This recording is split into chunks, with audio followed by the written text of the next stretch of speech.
ஆண்டவரும் இரட்சகருமாய் இருக்கிற இயேசு கிறிஸ்துவின் நாமத்தினாலே உங்களை நான் வாழ்த்துகிறேன். நான் உங்களை வரவேற்கிறேன். நம்ம ஆராதிக்கிற தேவன் நல்லவர். ஹல்லேலூயா. ஏசாயா 61வது அதிகாரம் 7வது வசனத்தை வாசிக்கலாம். உங்கள் வெட்கத்திற்கு பதிலாக இரட்டத்தனையான பலன் வரும், லட்சைக்கு பதிலாக தங்கள் பாகத்தில் சந்தோஷப்படுவார்கள். அது நிமித்தம் தங்கள் தேசத்தில் இரட்டிப்பான சுதந்திரம் அடைவார்கள். நித்திய மகிழ்ச்சி அவர்களுக்கு உண்டாகும். இரட்டிப்பான பலன், இரட்டிப்பான சுதந்திரம். அந்த வசனத்தில் ஒரு பகுதி எழுதப்பட்டிருக்கிறது, தங்கள் பாகத்தில் சந்தோஷப்படுவார்கள். எதுல சந்தோஷப்படுவார்களா? தங்களுடைய பாகத்தில் சந்தோஷப்படுவார்கள். 2 விதமான ஆசீர்வாதம், 2வது இரட்டத்தனையான சுதந்திரம் என்று எழுதப்பட்டிருக்கிறது. இந்த தங்களுடைய பாகம் அப்படின்னா என்ன, தன்னுடைய பங்கு அப்படின்னா என்ன? வேதத்தில் வாசிக்கும் போது இந்த 2 பங்கு யாருக்கு கொடுக்கப்படுகிறது? இந்த 2 பங்கு யாருக்கு கொடுக்கப்படுகிறது? வேதத்தில் நீங்கள் வாசிக்கும் போது யூதருடைய பழக்கமாய் இருந்தது, இது இஸ்ரவேலுடைய பழக்கமாய் இருந்தது. இந்த 2 பங்கு என்பது நல்ல கவனிக்கணும், அந்த குடும்பத்தில் சேஷ்ட புத்திரனாய் இருக்கிற, தலைப்பிள்ளையாய் இருக்கிறவனுக்கு 2 பங்கு கொடுக்கப்படும். யாருக்கு கொடுக்கப்படும்? தன்னுடைய குடும்பத்தில் தலைப்பிள்ளையாய் இருக்கிறவனுக்கு 2 பங்கு கொடுக்கப்படும். ஏன் அந்த 2 பங்கு கொடுக்கப்படுகிறது? தகப்பனிடத்தில் இருந்து இப்ப 3 பிள்ளைங்க இருக்கிறாங்க அப்படின்னா அந்த பங்கு என்ன செய்யப்படும்?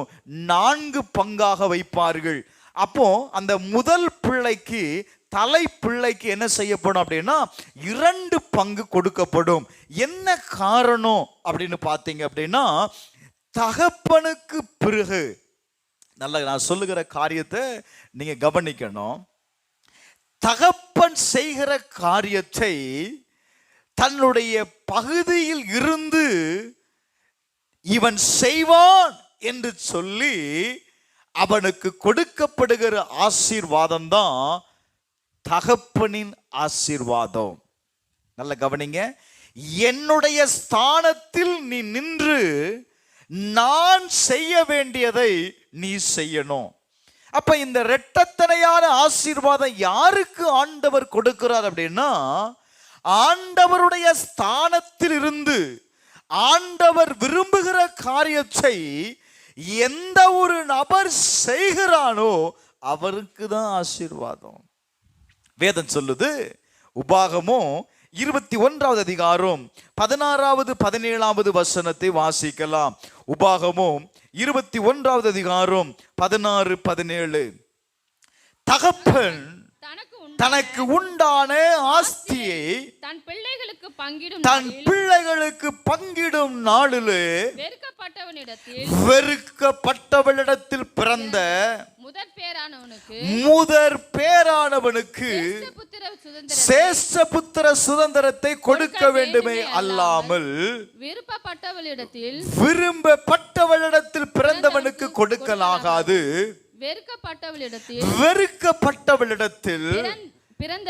பிறந்தவனை சேஷ்ட புத்திரனாக அங்கீகரித்து தனக்கு உண்டான ஆஸ்திகள் எல்லாம் 2 பங்கு அவனுக்கு கொடுக்க வேண்டும். அவன் தன் தகப்பனுடைய முதற் பலன், சேஷ்ட புத்திர சுதந்திரம் அவனுக்கு உரியது. சேஷ்ட புத்திர பாகம் அவனுக்கு உரியது. இதை குறித்து நான் வெள்ளிக்கிழமை பேசுவேன். ரைட், நல்ல கவனிங்க. வார்த்தை சொல்லுகிறது 2 பங்கை அவனுக்கு கொடுக்கணும். யாருக்கு கொடுக்கப்பட்டது அப்படின்னா, விரும்புகிறவனுக்கு அல்ல, தேவனால் தெரிந்து கொள்ளப்பட்ட வெறுக்கப்பட்ட நபருக்கு கொடுக்கப்படுகிறதா இரட்டத்தனையான பலன். வேதம் சொல்லுகிறது, உன் வெட்கத்திற்கு பதிலாக இரட்டத்தனையான பலன் வரும். Glory to God. இன்றைக்கு உலகம் நம்மை பாய்க்கிறது. வேதம் சொல்லுகிறது, உலகம் உங்களை பாய்க்கிறது இல்ல. அப்போ அந்த ஆசீர்வாதத்திற்கு உரியவர்கள் யாரா இருக்கிறீர்கள்? நீங்க தான். நல்ல கவனிங்க. யோபு உபத்திரவத்திற்கு முன்பாக அவனுக்கு இருந்தது ஒரு பங்கு. அந்த உபத்திரவத்தை எல்லாம் கடந்து வந்த பொழுது அவனுக்கு கொடுக்கப்பட்டது என்ன தெரியுமா? 2 பங்கு ஆசீர்வாதம் கிடைக்கப்பட்டது. காரணம் என்ன? அவன் சேஷ்ட புத்திரத்தின் பாகத்தை அவன் பெற்றுக்கொண்டான். வாசிங்க, யோபு 42வது அதிகாரம் 10வது வசனத்தை வாசிக்கலாம். தன் சிநேகிதனுக்காக வேண்டுதல் செய்த போது கர்த்தர் அவர் சிறையிருப்பை மாற்றினார். யோபுக்கு முன் இருந்த எல்லாவற்றை பார்க்கிலும், நல்ல கவனிக்க, இரட்டத்தனையாய் கர்த்தர் அவனுக்கு எதை கொடுத்தார்? ஆசீர்வாதத்தை, இரட்டத்தனையான பலனை அவன் பெற்றுக்கொண்டான். அப்ப இந்த இரட்டத்தனையான பலன் யாருக்கு கொடுக்கிறார்? வேதம் ரொம்ப அழகா சொல்லுது. எஸ்ஐயா 61வது அதிகாரம் 3வது வசனத்தில் வாசிக்கும் போது, சீயோனிலே துயரப்பட்டவர்களை சீர்படுத்தி அவர்களுடைய சாம்பலுக்கு பதிலாக சிங்காரத்தையும் துயரத்திற்கு பதிலாக ஆனந்த தைலத்தையும் ஒடுங்கின ஆவிக்கு பதிலாக துதியின் உடையை கொடுக்கவும் அவர் என்னை அனுப்பினார். அவர்கள் கர்த்தர் தம்முடைய மகிமைக்கென்று நாட்டின நீதியின் விருட்சங்கள் எண்ணப்படுவார்கள். அப்ப யாருக்கு இந்த இரட்டத்தனையான ஆசீர்வாதம்? சீயோனில் துயரப்படுகிறவர்களுக்கு. வேதம் சொல்லுகிறது, கர்த்தர் துயரப்படுகிறவர்களுக்கு, தன்னுடைய வாழ்க்கையில மகிமையை இழந்தவர்களுக்கு, வெறுமையானவர்களுக்கு, இந்த உலகத்தாரால் பகைக்கப்படுகிறவனுக்கு ஆண்டவர் என்ன கொடுக்கிறார் தெரியுமா? இரட்டத்தனையான பலனை கொடுக்கிறார். ஏன்? அவன் இனி இந்த உலகத்தில் வாழும் பொழுது அவன் பலனற்றவனாய் வாழ்ந்துவிடக் கூடாது என்பதற்காக கர்த்தர் அவனை என்ன செய்கிறார் தெரியுமா? ஆசீர்வதிக்கிறார். வேதத்தில் நீங்க வாசிக்கும் போது 1 சாமுவேல் 1வது அதிகாரம் 2, 4, 5 வசனத்தை வாசிப்பீர்களே. ஆனால் அங்கே வாசிக்கும் பொழுது அவனுக்கு 2 மனைவிகள் இருந்தார்கள். ஒருத்தி பேர் அன்னாள், மற்றவள் பேர் பெனினாள். பெனினாளுக்கு பிள்ளைகள் இருந்தார்கள், அன்னாளுக்கோ என்ன இல்லை? பிள்ளை இல்லை. 4வது வசனம், எல்கானா பலியிடும் நாளிலே அவன் தன் மனைவியாகிய பெனினாளுக்கும் அவளுடைய எல்லா குமாரருக்கும் குமாரத்திகளுக்கும் பங்கு போட்டு கொடுப்பான். 5வது வசனம், அன்னாளை சிநேகித்தபடியினால் அவளுக்கு என்னத்தை கொடுத்தான்? இரட்டிப்பான பங்கை பெற்றவள். யாரு?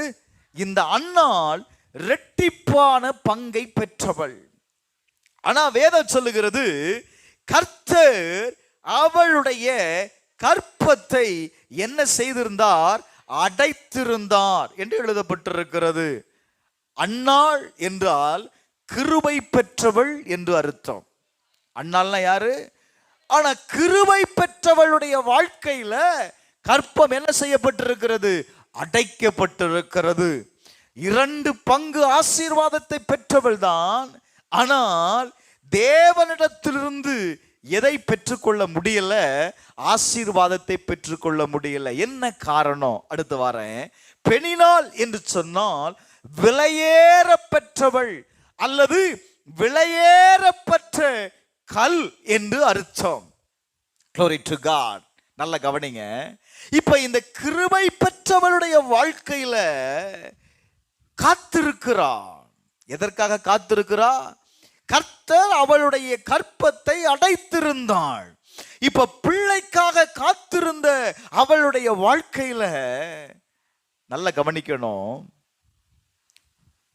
பிள்ளைகளுக்கும் தலைப்பிள்ளைக்கும் ஒரு பெரிய வித்தியாசம் இருக்கு. பிள்ளைக்கு வேற ஆசீர்வாதம் வேற, தலைப்பிள்ளைக்கு இருக்கிற ஆசீர்வாதம் வேற. நல்ல கவனிங்க, வேதம் சொல்லுது ஆண்டவர் வித்தியாசத்தை உண்டாக்குகிறார். இந்த அன்னாளுக்கு பிறந்த குழந்தை ஒரு தீர்க்கதரிசியாய் வேதத்தில் எழுதப்பட்டிருக்கிறது. அதற்கு முன்னாடி எத்தனையோ தீர்க்கதரிசிகள் இருந்தார்கள். ஆனா தீர்க்க தரிசனத்துல தீர்க்கதரிசி என்கிற முதல் பட்டத்தை பெற்றது யாரு தெரியுமா? சாமுவேல். கர்த்தர் அவனை ஒரு தீர்க்கதரிசியாய் தேசத்திற்கு என்ன செய்தார்? அறிமுகப்படுத்தினார். நல்ல கவனிங்க, அப்ப பிள்ளைகளுடைய ஆசீர்வாதம் வேற,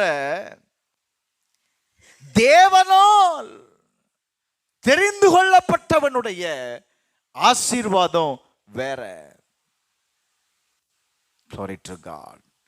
வேதத்தில் வாசிக்கும் பொழுது 1 நாளாகமம் 5வது அதிகாரம் 1வது 2வது வசனத்தை வாசித்து பாருங்க. அங்கே எழுதப்பட்டிருக்கிறது, Glory to God, ரூபன் இஸ்ரவேலுக்கு முதல் பிறந்த சேஷ்ட புத்திரன் என்று எழுதப்பட்டிருக்கிறது. ரூபன் யாரு? இஸ்ரவேலுக்கு பிறந்த முதல் சேஷ்ட புத்திரன். ஆனா வேதம் சொல்லுகிறது அவனுடைய சேஷ்ட புத்திர சுதந்திரம் இஸ்ரவேலின் குமாரனாகிய யோசேப்புக்கு, Glory to God, கொடுக்கப்பட்டது. 2வது வசனம், யூதா தன் சகோதரரை பலத்ததினால் ராஜபாரத்தின் அவன் சந்ததியில் உண்டானது.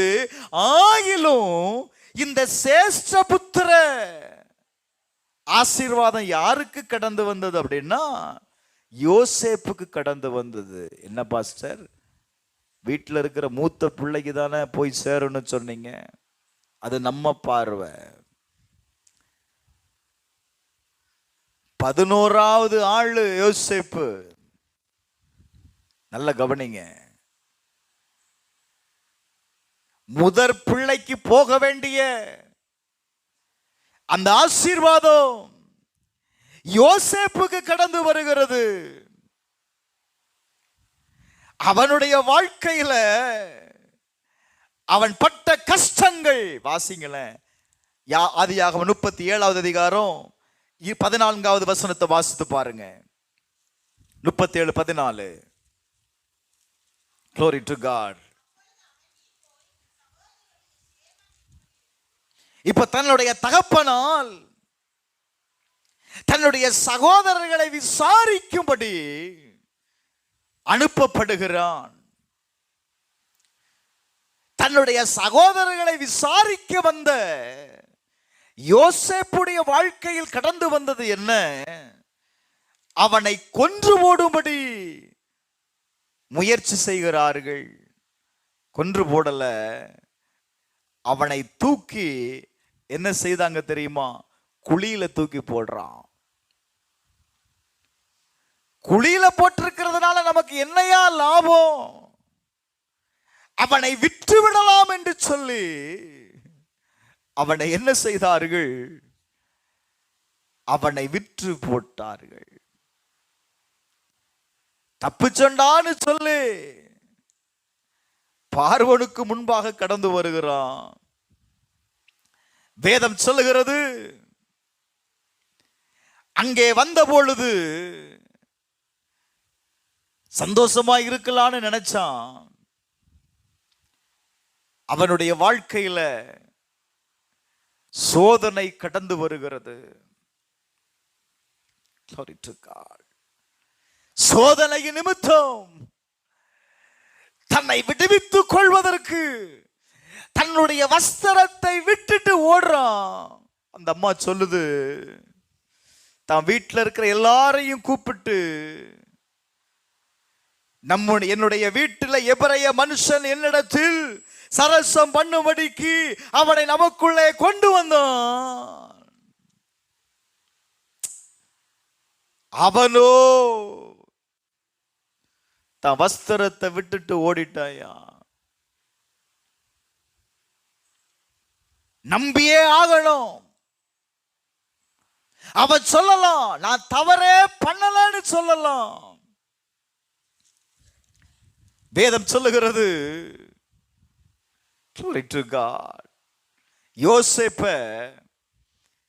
அவன் தனக்கு உண்டானதை எல்லாம் யோசேப்பின் கையில் ஒப்பு கொடுத்து, தான் புசிக்கிற போஜனம் தவிர தன்னிடத்திருந்த மற்ற ஒன்றையும் குறித்து விசாரியாதிருந்தான். நல்லா கவனிக்கணும். இப்போ இந்த உலகத்தாருக்கு முன்பாக அவனுக்கு ஒரு அவப்பெயர் வருகிறது. உலகம் சொல்லுச்சு, நீ எல்லாம் மனுஷனா, சாப்பிட்ட வீட்டிலேயே ரெண்டகம் பண்றிய. பேசிருப்பாங்களா இல்லையாங்க? உலகம் பேசுச்சிங்க. அவனுக்கு ஒரு அடிமையின் வஸ்திரத்தை கொடுத்து, அவன் சிறைச்சாலையில் கைதியை போல ராஜாவின் அரண்மனையில் இருந்த யோசேப்பு ஒரு அடிமையின் வஸ்திரத்தை உடுத்திக் கொண்டு ஒரு கட்டப்பட்ட நிலையில் இருக்கிறான். லிசன், வேதம் சொல்லுகிறது, நாட்கள் கடந்து போனது. அவன் இரும்பினால் அடைக்கப்பட்டிருந்தான். ஆனால் அவன் மேல் வைக்கப்பட்ட தரிசனம், அவன் மேல் வைக்கப்பட்ட சொப்பனம் ஒரு நாளும் மாறல. வேதம் சொல்லுகிறது, ராஜா ஒரு நாள் கலங்கி கொண்டிருக்கிறான். ஒரே ஒரு சொப்பனம். சொப்பனத்தை கண்டவன் எங்க இருக்கிறான்? சிறைச்சாலைக்குள்ள இருக்கிறான். நல்ல கவனிங்க. இப்ப ராஜாவுக்கு ஒரே கலக்கம். மந்திரவாதிகளை கூப்பிடுறான், சாஸ்திரிகளை கூப்பிடுறான். இந்த சொப்பனத்திற்கு அர்த்தத்தை நீங்க சொல்லுங்க. ஒருவனாலையும் சொல்ல முடியல. நீ தேவனுடைய தரிசனம் பெற்றவளாய், தேவனுடைய வாக்குத்தத்தம் உனக்குள் இருக்குமே, ஆனால் நீ எங்க இருக்கிறங்கிறது முக்கியம் இல்ல. கர்த்தர் உன்னோடு இருக்கும் பொழுது நீ எந்த இடத்துல கட்டப்பட்டு இருக்கிறங்கிறது நிலை இல்லைங்க. கர்த்தர் உன்னை உயர்த்துவார். இரும்பு சங்கிலியினால கட்டப்பட்டிருந்த யோசேப்புடைய வாழ்க்கையில் ஒரு நாள் இருந்தது. ராஜாவுக்கு முன்பாக அவன் கொண்டு வரப்பட்டான்.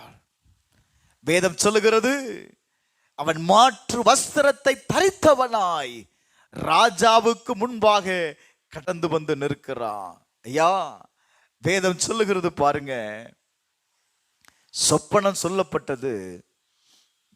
சொப்பனத்தின் அர்த்தத்தை அவன் சொன்னான். எந்த ராஜாவினால அவன் குற்றவாளியாய் அவன் சிறைச்சாலையில் அடைக்கப்பட்டானோ, அந்த பார்வன் சொல்லுகிறான், தேவ ஆவியை பெற்று இந்த மனுஷனை போல வேற ஒருவனும் இல்லை. குற்றவாளியாய் பார்த்து ஜனத்திற்கு முன்பாக, ஓ glory to God, ஆண்டவர் அவனை என்ன செய்தார் தெரியுமா? இரட்டத்தனையான ஆசீர்வாதத்தை கொடுத்து அவனை உயர்த்தினார். ஒரு ஆமென் சொல்லுங்களேன். ஹல்லேலூயா, ஹல்லேலூயா. நான் சொல்றேன், நீங்க பிள்ளைகள் அல்ல, அதற்கும் மேல நீங்கள் தேவனால் தெரிந்து கொள்ளப்பட்டவர்கள். கர்த்தர் உங்களை அவருடைய சுதந்திரத்திற்கென்று உங்களை தெரிந்திருக்கிறார். அவருடைய சுதந்திரத்தை நீங்கள் பெற்றுக்கொள்வதற்காக நீங்கள் தெரிந்து கொள்ளப்பட்டவர்கள், நீங்கள் அழைக்கப்பட்டவர்கள். உன் கஷ்டமும் உன் போராட்டமும் ஒரு நாளும் உன்னுடைய அழைப்பை என்ன செய்து விட முடியாது, நசுக்கி விடவே முடியாது. இன்னொரு மனிதனை காண்பிக்கிற கொடுக்கிறேன் பாருங்க. 1 ராஜாக்கள் 19வது அதிகாரம் 16வது வசனத்தை வாசிக்கலாம். 1 ராஜாக்கள் 19வது அதிகாரம் 16வது வசனம். பின்பு நிம்சியின் குமாரனாகிய யெகூவை இஸ்ரவேலின் மேல் ராஜாவாக அபிஷேகம் பண்ணி ஆபே மெகலையா ஊரானாகிய சாபாத்தின் குமாரனாகிய எலிசாவை உன் ஸ்தானத்துல என்ன செய், தீர்க்கதரிசியாக அபிஷேகம் பண்ணு. யார் இந்த எலிசா? எலியாவுடைய இரட்டத்தனையான அபிஷேகத்தை பெற்றுக்கொண்டவன். இந்த எலிசாவுடைய வாழ்க்கையை நீங்க கொஞ்சம் கவனித்து பார்ப்பீங்க அப்படின்னா, அங்க அவனுடைய பெயரை மட்டும் சொல்லிருக்கலாம்ல. ஆபேல் மெகலையா ஊரானான எலிசா என்று எழுதப்பட்டிருக்கிறது. Glory to God. இந்த ஆபேல் மெகலையா அப்படின்னா பலவீனத்தின் நடனம் அப்படின்னு அர்த்தம். பலவீனத்தின் உச்சகட்டம் அப்படின்னு அர்த்தம். அப்போ இந்த எலிசா யார் அப்படின்னா பலவீனம் நிறைந்தவன். அவன் யாருங்க? பலவீனமானவன், பலவீனத்தின் உச்சகட்டம் அப்படின்னு சொல்லுவாங்கல்ல. இப்போ நான் இப்படி சொல்றட்டுமா, உதாரணத்துக்கு இந்த சரீரெல்லாம் ஒரு மாதிரி ஒயிட்டா இருக்கும் தெரியுமா, முடி கண்ணு எல்லாமே வெள்ளையா இருக்கிறவங்கள பார்த்துருக்கீங்களா? அவங்களால ரொம்ப குளிரையும் தாங்க முடியாது, ரொம்ப வெயிலையும் அவங்களால தாங்க முடியாது. கொஞ்சம் சூரியன் அதிகமாக வந்துருச்சு அப்படின்னா வெளியே என்ன செய்ய மாட்டாங்க, போக மாட்டாங்க. சரீரத்தில் உடனே அலர்ஜி ஆயிரும். இந்த எலிசாவை குறித்து நீங்க பார்த்தீங்க அப்படின்னா வேதம் சொல்லுகிறது பலவீனத்தினுடைய உச்ச கட்டத்தில் இருக்கிறான். அப்படி அவனுக்கு இருந்த பலவீனம் என்ன அப்படின்னா, அவனுக்கு முடியே கிடையாது, சரீரத்தில் புருவத்திலையும் முடி கிடையாது. பிள்ளைங்கெல்லாம் கூப்பிட்டாங்க, மொட்டை தலையான்னு கூப்பிட்டதை நீங்க பார்க்கலாம்ல. நல்ல கவனிங்க, இவனுடைய பலவீனத்தை நாங்க பாருங்க. இவன் யாருடைய மகன்? வசனம் சொல்லுகிறது சாபாத். Glory to God. சாபாத்தின் குமாரனாகி எலிசான்னு சொல்லுது. இந்த சாபாத் யார் அப்படின்னா அந்த ஊருக்கே ஒரு பெரிய பண்ணையார். அந்த ஊருக்கே யாரு? ஒரு பெரிய பண்ணையார். இப்போ பண்ணையார் விட்டு பிள்ளைதான் யாரு? இந்த எலிசா. இந்த எலிசாவை என்ன செய்கிறான் பாருங்க, 19வது வசனம். அவன் புறப்பட்டு போய் 12 ஏர் பூட்டி உழுத சாபாத்தின் குமாரனாகிய எலிசாவை கண்டான். இவன் ஏர் ஓட்டிட்டு இருக்கிறான். சில நேரத்தில் பண்ணையார் விட்டு பிள்ளைங்க எங்க நின்று ஏறு விடணும்? முன்னாடி நின்று ஏறு விடணும் இல்ல, ஃபர்ஸ்ட்ல நிக்க தானே விரும்புவாங்க. ஆனா இவன் என்ன செய்யறான்? 12வது ஏற பிடிச்சிருக்கிறான். ஏன்னா முதல் ஏர் என்ன செய்யும் தெரியுமா? ரொம்ப கஷ்டமா இருக்கும். அவன் கொடுத்து பிரஷர்ல தான் அந்த ஏர் என்ன செய்யும்? போகும். 2வது பிடித்திருக்கிறவனுக்கு கொஞ்சம் கஷ்டம், மூன்றாவது பிடித்திருக்கிறவனுக்கு கொஞ்சம் கஷ்டம். வேதம் சொல்லுது அவன் 12வது ஏற பிடிச்சிட்டு இருக்கிறான். அப்படின்னா என்ன அர்த்தம்? சும்மா நான் எப்படி வேலை செய்யாம சாப்பிடுறது, நானும் வேலை செய்கிறேன். நம்ம வீட்டில் சிலவங்க இருப்பாங்க பாருங்க, நானும் வேலை செய்கிறேன். ஏன்னா வீட்டில் திண்டத்துக்கு இருக்கிறியே, அப்பா பண்ணையாருனால வெள்ளையும் வெள்ளையும் போட்டு என்ன செய்யறான், கம்பீரமா வாரான். ஊர் ஜனம் என்ன பேசும்? இங்க பார், ஊரே வேலை செய்யுது, இவன் என்ன செய்துட்டு இருக்கிறான், சுத்திட்டு இருக்கிறான். அப்ப இந்த ஊரார் பேச்சுக்காகவாது அவன் என்ன செய்யணும், ஆனா வேலை செய்யலனாலும் வேலை செய்யற மாதிரி இருக்கணும்ல. எத்தனாவது ஏற பிடிச்சிருந்தான்? 12வது ஏற பிடிச்சிட்டு இருக்கிறான். அப்படி சும்மா பின்னாடியே போனா போதும், பார்வைக்கு அவன் யாரா இருக்கிறான், வேலை செய்கிறவனா இருக்கிறான். ஆனா ஆண்டவர் சொல்றாரு, இந்த எலிசாவை நீ அபிஷேகம் பண்ணு. ஓ glory to God. இந்த எலிசாவை நீ என்ன செய் சொல்லுங்க, நீ அபிஷேகம் பண்ணு. இந்த ஒண்ணுக்குமே லாய்க்கு இல்லாதவன் இப்ப எலியாட்ட கேக்குறான், இப்போ எனக்கு இரட்டத்தனையான பலனை தாரும், இரட்டிப்பான ஆசீர்வாதம் வேணும். வாங்கி என்னையா பண்ண போற? நான் எதையாவது செய்யணும் பாஸ்டர், என் குடும்பத்துல என்ன எல்லாரும் அவமதிக்கிறாங்க, எல்லாராலும் நீ ஒன்னுக்குமே லாய்க்கு இல்லை, நீ எதுக்குமே பிரயோஜனம் இல்லை அப்படின்னு சொல்லும்போது அவனுக்கு சுள்ளுன்னு சொரண உரைக்குமா? அப்ப அவனுக்குள்ள என்ன செய்வான் தெரியுமா, எதையாவது செய்யணும் அப்படின்னு அவனுக்குள்ள ஒரு வெறி வரும், செய்வான். ஆனா செய்த காரியம் சரியா இல்லாதனால மறுபடியும் திட்டுவாங்க. ஆனாலும் என்ன செய்வான், எப்படியாவது தன் வாழ்க்கையில என்ன செய்திடணும், சாதிச்சிடணும்டா, நம்ம நிரூபிச்சிடணும், என்னாலையும் செய்ய முடியுங்கிறத நிரூபிச்சிடணும். நல்ல கவனிங்க, எதுக்குமே பிரயோஜனம் இல்லாத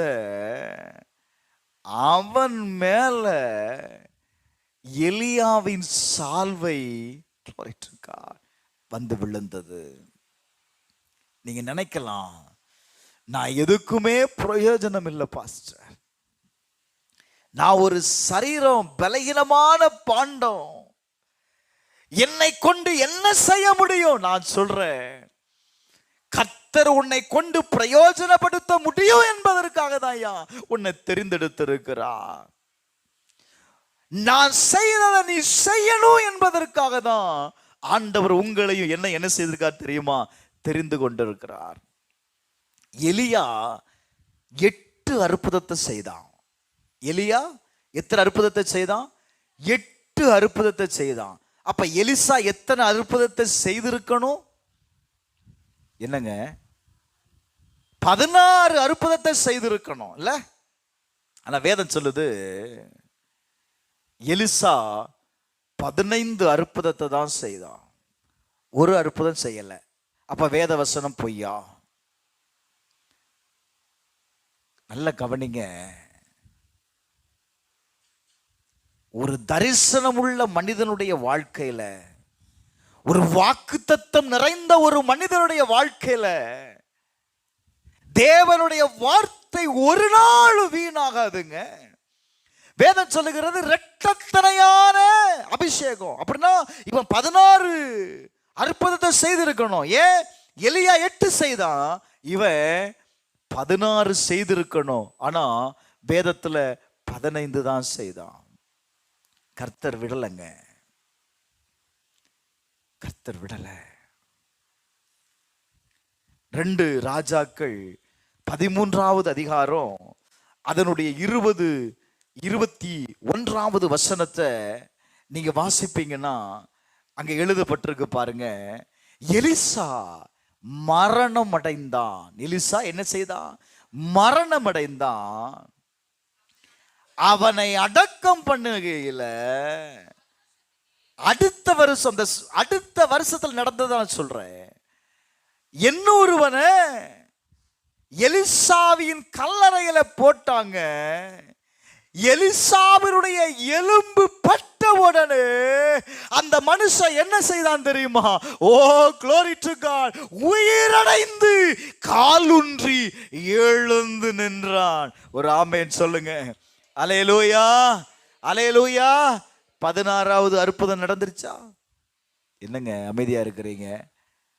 அவன் மறுத்துட்டான், ஆனா அவனுடைய எலும்பு 16வது அற்புதத்தை செய்தது. ஆண்டவர் சொல்றாரு, என் வார்த்தை ஒரு நாளும் வீணாகாது. நீங்க யாத்திராகமத்துல 4வது அதிகாரம் 22வது வசனத்தை நீங்க வாசித்து பார்க்கும் பொழுது அங்க எழுதப்பட்டிருக்கிறது. வாசிங்க.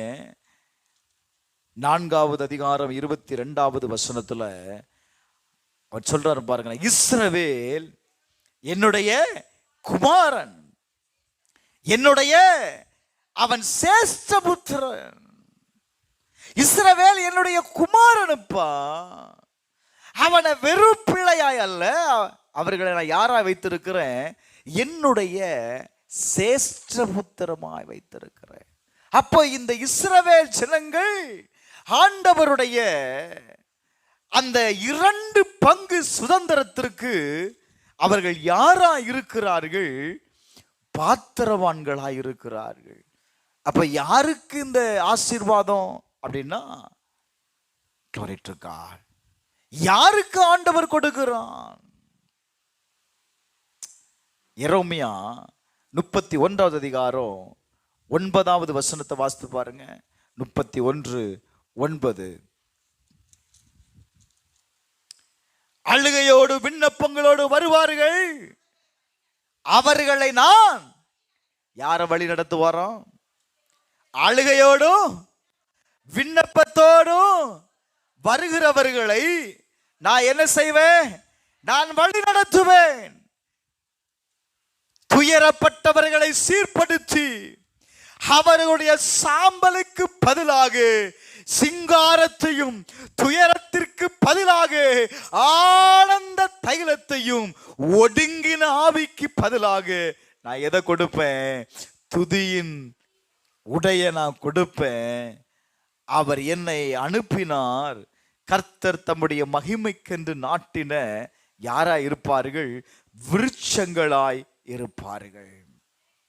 அப்ப யாருக்கு ஆண்டவர் இந்த சுதந்திரத்தை வைத்திருக்கிறார்? தேவ சமூகத்தில் அழுகையோடும் விண்ணப்பத்தோடும் வருகிறவர்களை ஆண்டவர் சொல்றாரு, எப்பா நான் உங்களை வழி நடத்துவேன், நான் உங்களை வழி நடத்துவேன். அந்த வசனத்தை வாசிங்க. இஸ்ரவேலுக்கு நான் பிதாமா இருக்கிறேன், எப்பிராயும் யாரா இருக்கிறான்? என் சேஷ்ட புத்திரனாய் இருக்கிறான். 20வது வசனத்துல வாசித்தீங்கன்னா, எப்பிராயும் எனக்கு அருமையான குமாரன். எப்பிராயும் எனக்கு ஆண்டவர் சொல்ல, என்னுடைய மை டியர் சன், எனக்கு அருமையான புத்திரன், அவனுக்காக நான் இறங்குவேன்னு கர்த்தர் சொல்றாரு.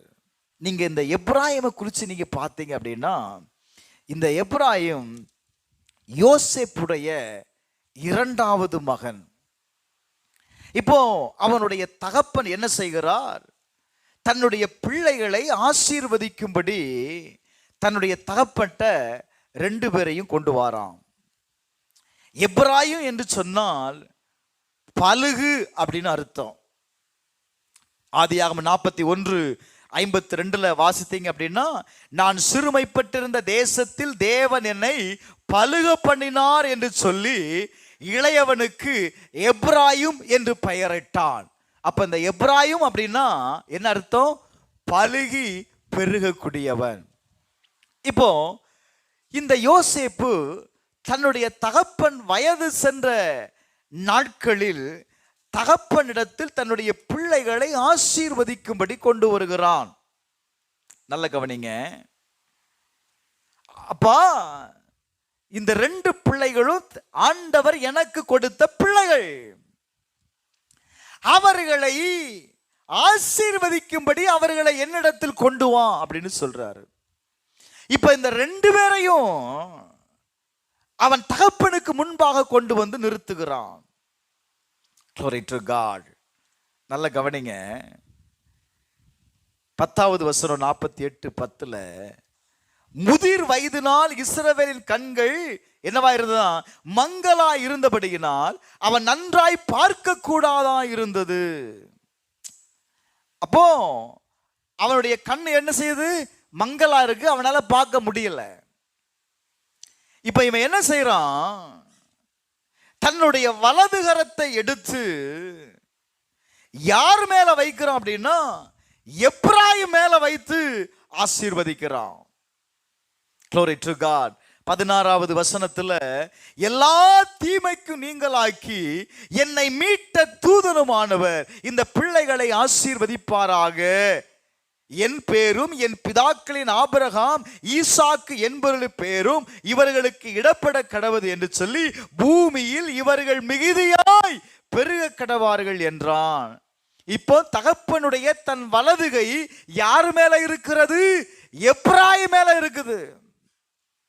யோசேப்பு பார்க்குறான், அப்பாவுக்கு வேற கண்ணு தெரியாது, அப்பா கரத்தை மாத்தி வைத்துட்டாரோ அப்படின்னு நினைச்சு என்ன செய்யறான், தகப்பனுடைய கரத்தை எடுத்து மனாசே மேல வைக்கிறான். அவன் சொல்றது என்ன, அப்பா இவன் மூத்தவன், இவனுடைய தலையின் மேல் உம்முடைய வலதுகையை வைக்க வேண்டும் சொல்றான். அப்பா என்ன சொல்ற தெரியுமா, டேய் எனக்கு தெரியும், வசனம் சொல்லுதுப்பா, எனக்கு தெரியும், ஏன்னா நான் ஆசீர்வதிக்கிறது யாரு கொண்டு ஆசீர்வதிக்கிறேன், தேவனை கொண்டு ஆசீர்வதிக்கிறேன். அவர் யாரை ஆசீர்வதிக்க சித்தமாய் இருக்கிறாரோ அவன் மேலதான் ஆசீர்வாதம் கடந்து வரும் சார். வேதம் சொல்லுது, எனக்கு தெரியும் என் மகனே, எனக்கு தெரியும் இவனும் ஒரு ஜனக்கூட்டமாவான், இவன் பெருகுவான், இவனுடைய தம்பியோ இவனிலும் அதிகமாய் பெருகுவான். ஒரு ஆமென் சொல்லுங்களேன். அல்லேலூயா, அல்லேலூயா. என கேட்கிற என் அருமையான தேவனுடைய ஜனமே, நீ தேவனால் தெரிந்து கொள்ளப்பட்டவன். வேதம் சொல்லுது, ரோமர் 8வது அதிகாரம் 29வது வசனத்தை நீங்கள் வாசிப்பீர்களே ஆனால் வாசிங்க.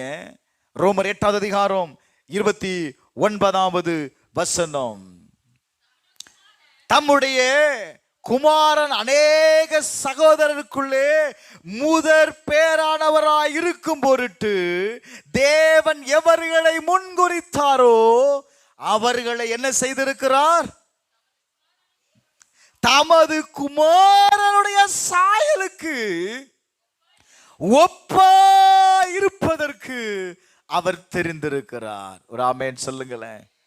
உங்களை அழைத்தவர், உங்களை தெரிந்து கொடுத்தவர் முதற் பேரராய் இருக்கும்படி, அந்த முதற் பேரானவருக்கு குமாரனாய் இருக்கும்படி நீங்கள் அழைக்கப்பட்டிருக்கிறீர்கள். நீங்க சாதாரணமானவர்கள் அல்ல. நீதான் உன்னை பார்த்துட்டு இருக்கிற. வேதம் சொல்லுது, நீ அழைக்கப்பட்டிருக்கிறப்பா. நீ எதற்காக அழைக்கப்பட்டிருக்க அப்படின்னா, தம்முடைய குமாரனுடைய சுதந்திரத்தை நீ அடைவதற்கு. அதே ரோமர் 9வது அதிகாரம் 4வது வசனத்தை வாசித்தீங்க அப்படின்னா, அவர்கள் இஸ்ரவேலரே புத்திர சுவிகாரமும் மகிமையும் உடன்படிக்கைகளும் நியாயப்பிரமாணமும் தேவ ஆராதனையும் வாக்கு தத்தங்களும் யாருடையது, அவர்களுடையது. ஒரு ஆமென் சொல்லுங்களேன். யாருடையது, அவர்களுடையது. வாக்கு தத்தம் யாருடையது, உங்களுடையது. இந்த வார்த்தை எனக்கு தான் ஆண்டவர் வைத்திருக்கிறார்னு சொல்லி இந்த வார்த்தையை நீங்க விசுவாசிக்கும் பொழுது, இந்த வார்த்தையை நீங்க நம்பும் பொழுது, நீங்க இப்படி சும்மா இருக்க மாட்டீங்க. வேதம் சொல்லுதுப்பா, யாக்கோபு 1வது அதிகாரம் 18வது வசனத்தை வாசித்து பாருங்க. அவர் சித்தம் கொண்டு, அவர் சொல்லுங்க எல்லாரும், அவர் என் மேல, ஓ glory to God, அவர் சித்தம் கொண்டு, அவருடைய சித்தம் என்ன? என்னை குறித்த தேவ சித்தம் என்னையா? நான் யாரா இருக்கணும்? தம்முடைய சிருஷ்டிகளில் நாம் முதற் பலனாய் இருப்பதற்காக. அவருடைய சித்தம் என்ன? நான் யாரா இருக்கணும்? நான் முதற் பலனாய் இருக்கணும். அந்த இரட்டிப்பான ஆசீர்வாதத்திற்கு நான் பங்கு உள்ளவனாய் இருக்கணும் என்பதற்காக வசனம் சொல்லுகிறது, நம்மை சத்திய வசனத்தினாலே ஜனிப்பித்தார். ஒரு ஆமென் சொல்லுங்களேன். அல்லேலூயா, அல்லேலூயா. முதல்ல சொன்ன வாக்குத்தத்தங்கள் நம்முடையது. வார்த்தை சொல்லுது, எப்பா இந்த வாக்குத்தத்தத்திற்காக தான் நீ என்ன செய்யப்பட்டிருக்கிற? ஜெனிப்பிக்கப்பட்டிருக்கிற. நான் இப்படி சொல்லட்டுமா? இந்த வாக்குத்தத்தத்திற்காக தான் ஐயா நீ பிறந்திருக்கிற. இந்த வாக்குத்தத்தத்தை நீ சுதந்திரிப்பதற்காக தான் ஆண்டவர் இந்த பூமியில உன்னை என்ன செய்திருக்கிறார் தெரியுமா? பிறக்க பண்ணிருக்கிறார். உன்னை ஜெனிப்பித்தவர் சாதாரணமான வாழ்க்கை வாழ்வதற்கு உங்களை ஜெனிப்பிக்கல. அவருடைய சுதந்திரத்தை நீ அடைவதற்கு. என்னை கேட்கிற என் அருமையான தேவனுடைய ஜனமே, வேதத்தில் வாசிக்கும் பொழுது எசையா 61வது அதிகாரம் 4வது வசனத்தை நீங்கள் வாசிப்பீர்களே, ஆனால் வேதம் சொல்லுகிறது, ஜெனிப்பிக்கப்பட்டவர்களால பாழாய் கிடக்கிறவைகளை வேதம் சொல்லுகிறது, இடிந்திருக்கிறவன் வாழ்க்கைய, ஒன்றுக்குமே பிரயோஜனம் இல்லாத வாழ்க்கைய உன்னால என்ன செய்ய முடியும் தெரியுமா? புதிதாய் கட்டி எழுப்ப முடியும். நீ பாழாய் போயிட்டு நினைக்கிற, இதோட முடிந்து போயிட்டு நினைக்கிற, ஆண்டவர் சொல்றாரு, உன் வாழ்க்கை முடிந்து போகல. நீ முடிந்து போனவன் அல்ல, நீ ஜெனிப்பிக்கப்பட்டவன். வாக்குத்தத்தம் உனக்குடையது. வேதம் சொல்லுது 5வது வசனத்துல, மறுஜாதியார் நின்று கொண்டு, யாரு? உங்களை பார்த்து பகைத்தார்கள்ல, உங்களை சிலர் பகைத்தாங்க தெரியுமா? உங்களை குறிச்சு பேசினாங்க தெரியுமா? யோசேப்பை யாரு பேசினானோ அவர்களுக்கு முன்பாக யோசேப்பை அந்த அந்த அந்த தேசம் முழுவதும் அதிகாரியாய் வைக்கிறார். என்ன நடக்குது தெரியுமா? அவன் சொல்லாம ஒருத்தனும் காலும் நீட்டக்கூடாது, ஹலோ கையும் நீட்டக்கூடாது. யாரு சொல்லாம? யோசேப்பு சொல்லாம. இப்ப இவனை பேசிச்சுல்ல, அந்த ஜனங்கள் எல்லாருமே இப்ப யாருடைய ஆளுகைக்கு வந்துட்டாங்க தெரியுமா? யோசேப்புடைய ஆளுகைக்கு வந்துட்டாங்க. வேதம் சொல்லுகிறது, கர்த்தர் உன் சிறையிருப்பை மாற்றுவார். நம்பிக்கைக்குரிய சிறைகளே ஆரனுக்கு திரும்பு, இரட்டிப்பான நன்மையை தருவேன். நான் இன்றைக்கே தருவேன்னு சொல்றாரு ஆண்டவர். நாளைக்கு தருவேன்னு சொல்லல, அடுத்த மாசம் தருவேன்னு சொல்லல. இன்றைக்கு தேவனுடைய சமூகத்துல உங்களுடைய வாழ்க்கையை நீ திருப்பும் பொழுது, சும்மா திருப்புறது இல்ல, நீ சொல்லணும், ஆண்டவரே நான் ஜெனிப்பிக்கப்பட்டது இந்த சுதந்திரத்தை அடைவதற்காக. நான் இந்த உலகத்துல பிறந்தது நான் சும்மா பிறக்கல. இந்த உலகத்துல இருக்கிற நாட்களில் நான் உமக்கு நான் பிரயோஜனப்படணும் ஆண்டவரே. எத்தனை பேர் ஒப்பு கொடுக்கிறேன்? ஆண்டவர் சொல்றாரு, இந்த ஆசீர்வாதம் என்னுடைய ஆசீர்வாதம். என்னுடைய வேலையை நான் இருக்கிற இடத்திலிருந்து நான் செய்ய வேண்டிய ஊழியத்தை, நான் செய்ய வேண்டிய காரியத்தை யார் செய்வாங்களோ அவர்களுக்கு இரட்டிப்பான பலன் வரும். நான் ஊழியமும் செய்ய மாட்டேன், நான் எதுவுமே செய்ய மாட்டேன் அப்படின்னு இருந்தீங்கன்னா வாக்குத்தத்தம் இருக்கும், அது அப்படியே தான் இருக்கும். அப்ப வேதம் சொல்லுது, நான் என்ன செய்யணும்?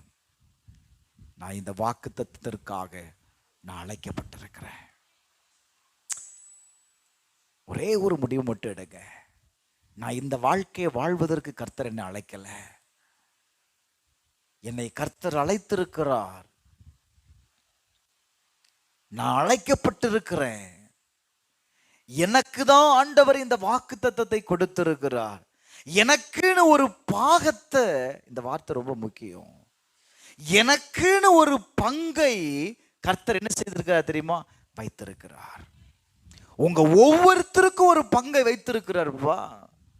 அதை நீ பெற்றுக்கொள்ளணும். உன்னுடைய பங்கை நீ தான் பெற்றுக்கொள்ளணும். இன்னொருவரால உன் பங்கை வாங்கி கொடுக்க முடியாது. உன்னுடைய பங்கை நீ பெற்றுக்கொள். வேதம் சொல்லுகிறது, தங்கள் பாகத்தில் என்ன செய்தாங்களாம்? வாசிங்க. தன்னுடைய பாகத்தில் சந்தோஷப்படுவார்கள். எல்லாரும் எழுந்து நிற்போமா? கர்த்தருடைய ஆவியானவர் உன்னோடு கூட பேசுகிறார். கர்த்தர் உனக்கு ஒரு பங்கை வைத்திருக்கிறார். பிரதர், சிஸ்டர், கர்த்தர் உங்களுக்கு என்று ஒரு பங்கை வைத்திருக்கிறார். அவர் கொடுக்கிற பங்கினால நீ சந்தோஷம் அடைய போகிற. நித்திய மகிழ்ச்சி உன் தலையின் மேல கடந்து வரும். சஞ்சலமும் தவிப்பும் உன்னை விட்டு ஓடி போகும். ஆண்டவர் சொல்லுகிறார், உனக்காக ஒரு பாகத்தை வைத்திருக்கிறேன். உன்னுடைய பாகத்தில் நீ சந்தோஷப்படுவதற்கு ஒப்பு கொடுப்பாயா? எத்தனை பேர் ஒப்பு கொடுக்கிறீங்க?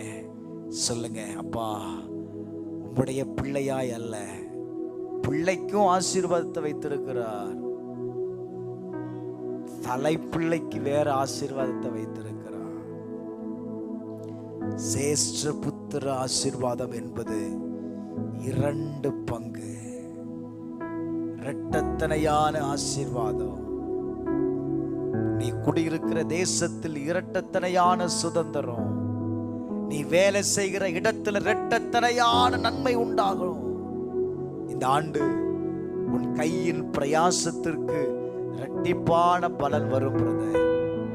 இதுவரையிலும் ஏமாற்றத்திலேயே ஓடிட்டல்ல, நஷ்டத்தின் மேல நஷ்டம், நஷ்டத்தின் மேல நஷ்டம், போராட்டத்தின் மேல் போராட்டம், சஞ்சலத்தின் மேல் சஞ்சலம், தவிப்பு. ஐயோ, நான் ஏன் வாழ்கிறேன்? காரணம் தெரியாம வாழ்ந்துட்டு இருக்கிறல்ல. கர்த்தர் சொல்லுகிறாரு, இன்னைக்கு நீ உணர்வு அடையணும். கர்த்தர் என்னை அழைத்தார். எத்தனை பேர் ஒப்பு கொடுக்கிறீங்க? எத்தனை பேரோடு கர்த்தர் பேசுகிறார்? ஆண்டவர் எனக்கு இதுவரையிலும் ஒன்னும் செய்யல பாஸ்டர். நான் இதுவரையிலும் தேவனிடத்திலிருந்து எதையுமே பெற்றுக்கொள்ளல.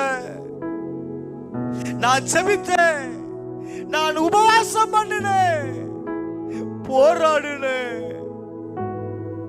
என் வாழ்க்கையில எல்லா இழப்பு தான் மிச்சம். சமாதானம் கூட இல்ல பாஸ்டர், சமாதானத்தை இழந்திருக்கிறேன்னு சொல்றீங்களா? இன்னைக்கு ஆண்டவர்கிட்ட நீ கேட்கலாம். அப்பா, உம்மால் தெரிந்து கொள்ளப்பட்ட பிள்ளை நான் வந்திருக்கிறேன் சொல்ல. உம்மால் தெரிந்து கொள்ளப்பட்ட பிள்ளை நான் வந்திருக்கிறேன். எனக்கு உண்டான பங்கை தாங்க. கேளியா? எனக்குண்ட சுதந்திரத்தை தாங்க. என் பங்கை நான் பெற்றுக் கொள்ளணும். கேளு. உன் வாழ்க்கையில எது வெறுமையா இருக்கிறதோ அதை கேளுயா. ரெட்டிப்பான சுதந்திரம், ரெட்டிப்பான பலனை நீ அடைவா. நான் சொல்றேன், அவருடைய பிள்ளைங்கிறத மறந்து கர்த்தர் என்னை அவருடைய சுதந்திரத்திற்கு பங்காய் அழைத்திருக்கிறார் அப்படின்னு வந்து நிற்கும் போது சில நேரத்துல பிள்ளைகளுக்கு ஒரு என்ன வரும், நம்ம அப்பா தானே நமக்கு தராம எங்க போயிடுவாரு, என் பிள்ளை வருவான்னு சொல்லி உனக்கு ஒரு பங்கு வேணுமா இல்ல 2 பங்கு வேணுமா? நீ பிள்ளையா இருந்தா உனக்கு ஒரு பங்கு தான்.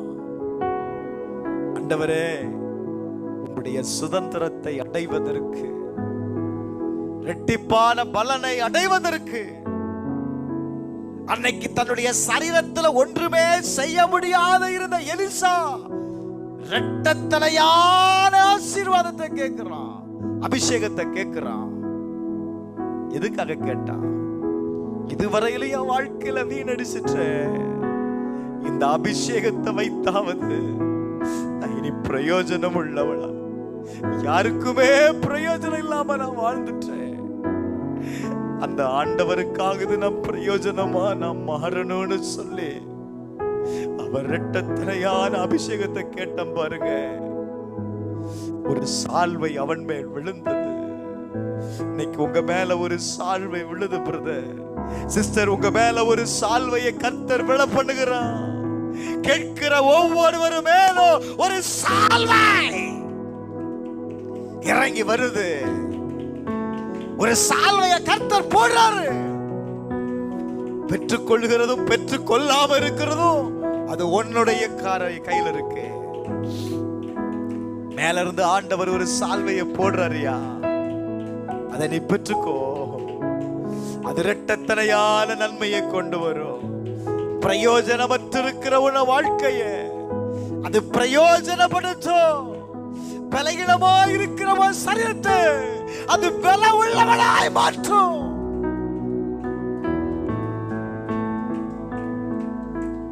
பிரச்சனையின் உச்ச கட்டத்தில் இருக்கிற பாஸ்டர் சொல்றியா, பலகீனத்தின் உச்ச கட்டத்தில் இருக்கிறான்னு சொல்றியா? சிலவங்க சொல்லுவாங்க பாருங்க, என் பிரச்சனை தலைக்கு மேல இருக்கு பாஸ்டர், பிரச்சனை தாண்டவாண்டுதுப்பா. எத்தனை பேர் சொல்ற? நான் சொல்றேன், இன்னைக்கு நீ உணர்வுடைந்து அப்பா சமூகத்துல வந்துட்டேன்னா கர்த்தர் சொல்றாரு, இஸ்ரவேலே நீ என் சேஷ்ட புத்திரையா, இப்ராஹிமே நீ என் சேஷ்ட புத்திரையா, நான் உன்னை எப்படி மறப்பேன்? நீ என்னுடைய நீ நீதிக்கென்று நீ மகிமையின் கனியை கொடுக்கும்படி நீ நாட்டப்பட்ட விருட்சம். தானாய் முளைத்த விருட்சம் இல்ல, லிசன், தானாய் முளைத்த விருட்சம் அல்ல, நீ மிகுந்த கனிகளை கொடுக்கும்படி நீ நாட்டப்பட்ட விருட்சம். நீ நாட்டப்பட்ட விருட்சம். தானாய் முளைக்கிற விருட்சம் கனி கொடுக்காது சிஸ்டர், பிரதர். நீ நாட்டப்பட்டிருக்கிற தேவனுடைய ஆலயத்தில் நாட்டப்பட்டவர்கள் செழித்திருப்பார்கள் வேதம் சொல்லுது. எத்தனை பேர் ஆலயத்துல நாட்டப்பட்டிருக்கிற? எத்தனை பேர் ஆலயத்துல நாட்டப்பட்டிருக்கிற? கர்த்தருடைய ஆவியானவர் உன்னை பார்த்து பேசுகிறார், உன்னை பார்த்து பேசுகிறார்.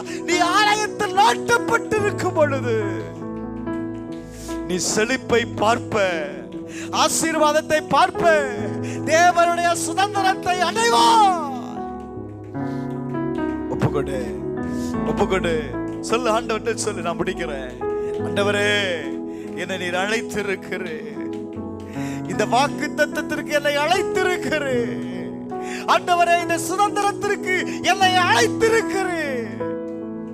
அப்பா, இந்த சுதந்திரத்தை அடையும்படிதாயா நான் ஜெனிப்பிக்கப்பட்டிருக்கிறேன்.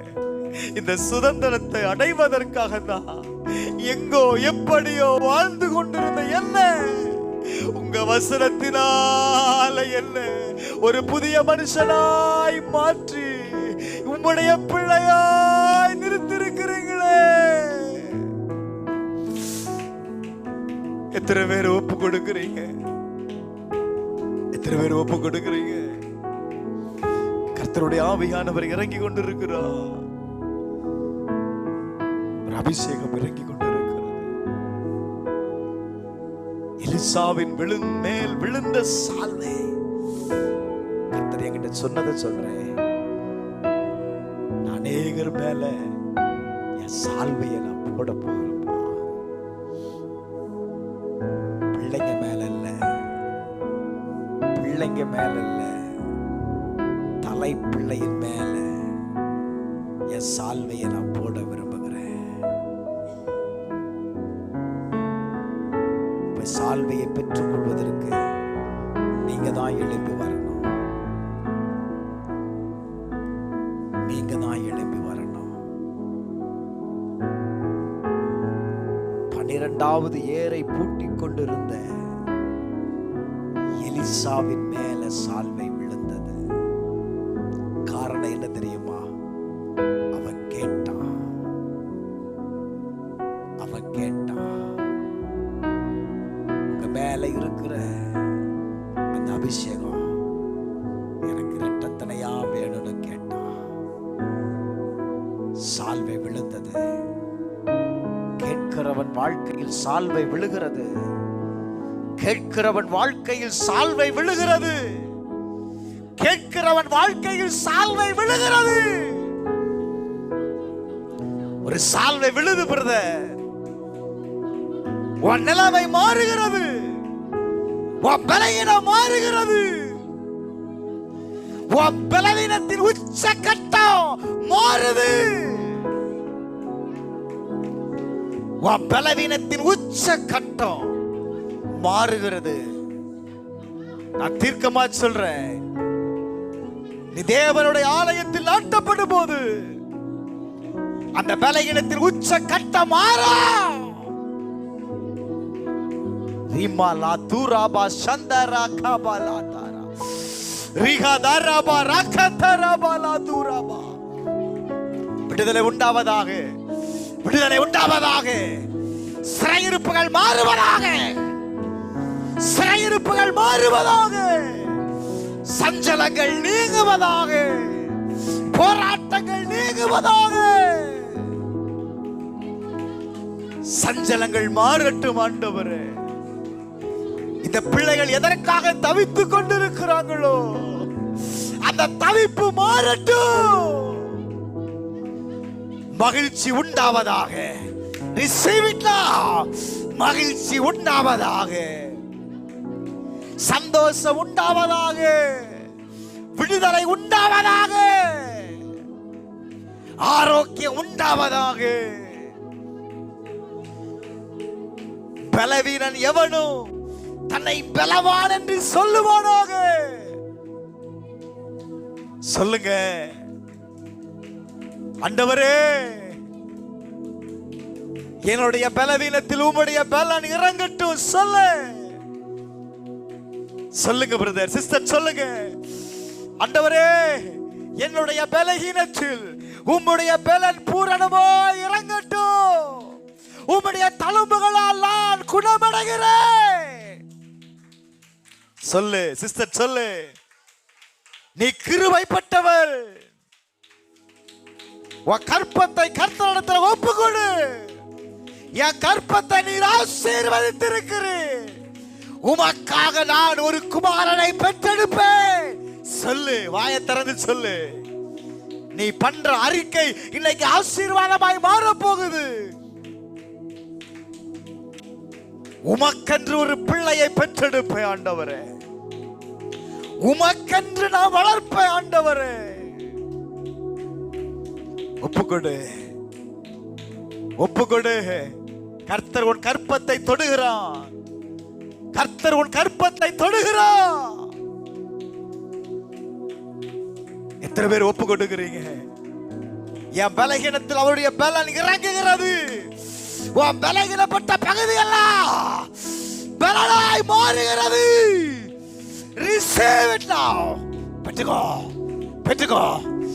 ஒரு சால்வை இறங்குது பிரதர், ஒரு சால்வை உன் மேல இறங்குது.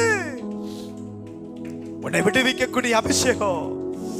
ஒரு ராகாபா லாத்து ராமா நாதா ராசா. சும்மா நிக்காத, சும்மா நிக்காத. கர்த்தருடைய ஆவியானவர் சொல்லுகிறார், நீ பலனடைகிற நேரம், பலனடைகிற நேரம். நான் உன்னை பலப்படுத்துகிறேன். நீ முதல் பலனாய் மாறுவதற்கு கர்த்தருடைய வசனம் உன்னை மறுபடியும் உன்னை புதுப்பிக்குதுப்பா. அவருடைய வசனத்தினாலே கர்த்தர் உன் வாழ்க்கையை கட்டி எழுப்பார். எல்லாரும் ஒப்பு கொடுப்போமா? எங்கள் அன்பின் பரலோக பிதாவே, நீர் பேசின வார்த்தைக்காய் நன்றி அப்பா. ஆண்டவரே, எங்கள் சபையின் நடுவிலே உலாவினதற்காய் நன்றி. இந்த வார்த்தையை கேட்ட ஒவ்வொருவருக்காக ஜெபிக்கிறையா. ஒவ்வொருவர் மேலையும் ஒரு சால்வையை கர்த்த விழப்பண்ணினதற்காக ஸ்தோத்திரம். உமக்காக எதையாயிலும் செய்வதற்கு நீர் எங்களை தெரிந்தெடுத்திருக்கிறேன். அந்த ஸ்தானத்தில் நாங்கள் வந்து நிற்கிறோம்ப்பா. நீர் தெரிந்து கொண்ட ஸ்தானத்தில் ஆண்டவரே, உம்முடைய பிள்ளையாய் நான் வந்து நிற்கிறேன். யாரை நான் அனுப்புவேன் என்று கேட்ட பொழுது, யார் என்னுடைய காரியமாய் போவான் என்று கேட்ட பொழுது அவன் சொன்னான், இதோ அடியேன் இருக்கிறேன், என்னை அனுப்புன்னு சொன்னப்பா. என்னை ஒப்பு கொடுக்கிறேன், என்னை அனுப்பும். உம்முடைய காரியமாய் என்னை அனுப்பும், உம்முடைய காரியமாய் என்னை அனுப்பும் சொல்லுகிற ஒவ்வொருவரையும் கர்த்தர் ஆசீர்வதியும். உடைய குடும்பங்கள் ஆசீர்வதிக்கப்படட்டும். இயேசுவின் நாமத்தினால் நீர் கொடுத்த விடுதலைக்காக, நீர் கொடுத்த அபிஷேகத்திற்காக, நீர் கொடுத்த சுகத்திற்காக நன்றி செலுத்துகிறேன். இயேசுவின் நாமத்தில் ஜெபிக்கிறேன் நல்ல பிதாவே.